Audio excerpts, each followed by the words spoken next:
So the question was, they're looking for resources on sleep problems such as night terrors, night awakening. This is a great question. The first thing I'm going to say is those are really two different things. So if the child is just waking up at night, that's kind of what we're going to be talking about, kind of figuring out why that is and how to assess it.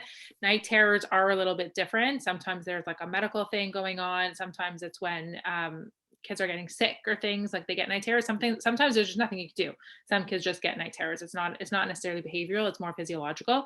So we're going to put night terrors on hold for a little bit. Those are different. Maybe speak to a doctor if that's an issue.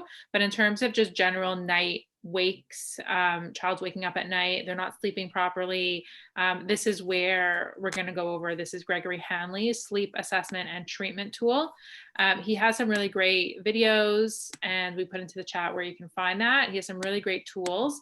This is a great place to start. This is the sleep assessment and treatment tool. Shana, you're sharing your screen. You want to go over?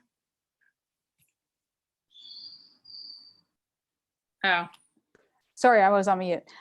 Yeah, this is great. Gregory Hanley has some really, really great resources. The sleep assessment is one of them, and this is something that I would go over with the parent, just talking about, what's basic information, but is there a sleep problem? What's the history behind your child's sleep?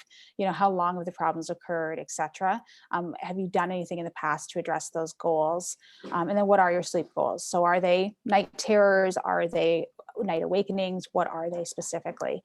And then going over all of this stuff with a parent is amazing. It's just so you can get a lot more background information, period. And then Gregory Hanley has some really great tools about how to do this. He's got some YouTube videos on this stuff as well. So I would look him up. I would say that he would be the sleep guru. That's a great business. You could make a whole business on sleep consultation for sure. Honestly, if you wanted to go to people's houses at like 3 a.m, yeah, they'll just sleep over. I'm like, not for me. Right. Yeah, I mean, he also talks a lot about like that bedtime routine. Part of the treatment is usually solidifying that bedtime routine and also starting it really late at night. So when you're starting any type of treatment, starting it when the child's actually falling asleep or even a little bit later so that they're really tired.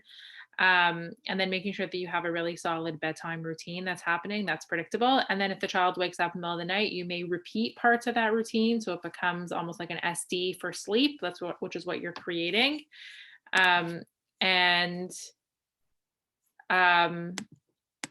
Yeah, and then working with families in terms of like what's doable, like, is the child in a crib? Are they in a bed? Are they in their own room? Sometimes the problem is that they're going to wake up all the other kids if they wake up in the middle of the night, and like to get through that extinction burst, they may have to like, have the kids sleep somewhere else for a couple of nights, like trying to figure out a plan so that once you start this process, it's going to be doable. They're going to be able to, really tolerate walking their kid back to their bed every single night, if that's what it's going to be. Some parents I've worked with who are really on board and really want it done, and they want to get their kid out of their bedroom. They really want to, come 2 a.m., like it's really, really hard. And there's so many reasons why they're just like, okay, like it's not going to work. So really working with the family on figuring out what their motivation is, tapping into the parents' motivation, what's their reinforcer, why do they really want their child out of their room? When the child's 4 or 5 years old, it doesn't seem like such a big deal, but when your child is 15, 16, it really is a big deal. So really working with the parents on tapping into their motivation to really get this done, because it's going to be really hard in the middle of the night, and finding a way that you can help them make it doable, and starting small. So sometimes it's starting with the kid, going from their bed to something next to their bed, and then the parent may have to sleep in their bedroom for a little while, like figuring out what that will look like for each family, and it is very individualized. I also think something important is just what initiates the onset of sleep, right? So what's the SD to condition sleep? And, Shira talked a lot about bedtime routine, but also how does a child fall asleep, right? If the child has a history of falling asleep with the adult in the bed, or falling asleep with something outside of their control, so then they wake up at 3 a.m. and that thing isn't there, they get up and they search for that thing. So it's transferring that SD from the adult to something that's doable. So it may have to be a sleep toy. It might have to be a blanket. It might have to be a stuffy. It might need to be something, but having something in there that can condition the onset of sleep that's doable, that's not an adult or you.